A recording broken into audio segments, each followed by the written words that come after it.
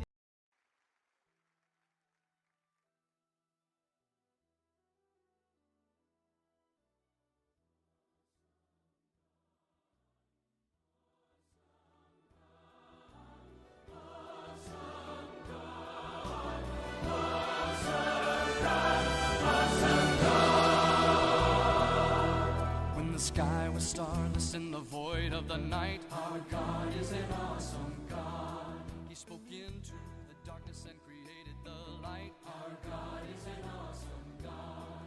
The judgment and wrath He poured out on Sodom, the mercy and grace He gave us at the cross. I hope that we have not too quickly forgotten that our God is an awesome God. Our God is an awesome God. He reigns.